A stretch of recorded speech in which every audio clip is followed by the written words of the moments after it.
میرے نبی پاک نے فرمایا 3 کام کرو تمہیں فائدہ ہوگا. حضرت عبدالرحمن ابن عوف فرماتے ہیں میں نے اس کا تجربہ کیا اس حدیث کا, اور آپ فرمایا کرتے تھے مجھے اللہ کی عزت کی قسم جو میرے نبی نے کہا حق اور سچی کہا ہے, حق اور سچ کا. حضور سید عالم صلی اللہ علیہ وسلم نے فرمایا صدقہ دینے سے مال کم نہیں ہوتا.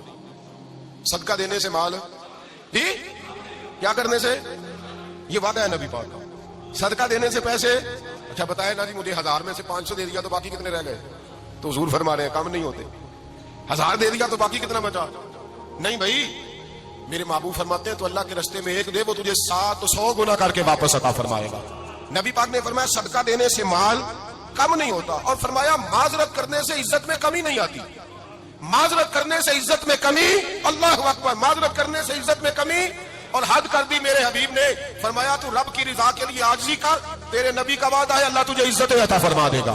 تو جھک جا اللہ کی رضا, عاجزی اختیار کر, سادگی اختیار کر, سادگی عاجزی کر, تجھے اللہ 2 باتیں اس میں شاہ, ایک معذرت کر غلطی ہو جائے, اور دوسرا پہلے عاجزی کی بات سنیں. حضرت عمر بن عبدالعزیز بادشاہ تھے, سوئے ہوئے تھے, غلام بھی پاس آرام کر رہا تھا, مہمان بھی آئے تھے. غلام کی ڈیوٹی تھی ہر وقت حضرت کے پاس رہنا.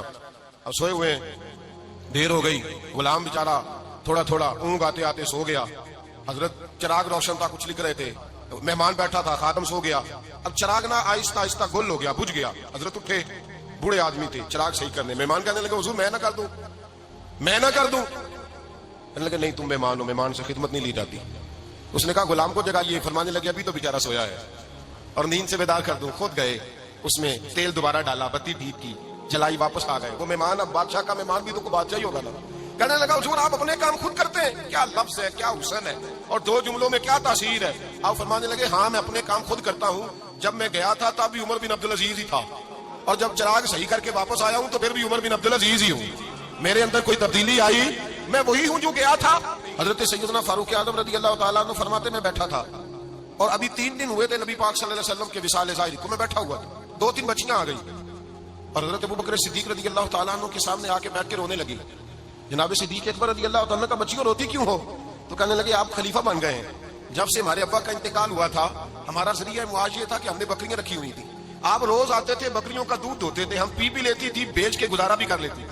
اب آپ تو خلیفہ بن گئے, کون آیا کرے گا.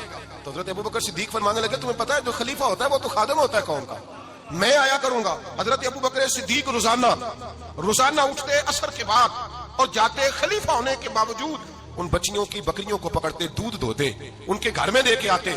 حضرت فاروق اعظم جب بھی دیکھتے تو کہتے ابوبکر تو پیچھے آنے والوں کے لیے راستہ بڑا مشکل کر رہا ہے, بڑا مشکل کر رہا ہے. جگر راہ وفا میں نقش ایسے چھوڑ آیا ہوں, میں جس منزل سے گزرا ہوں وہ اب تک یاد کرتی ہے.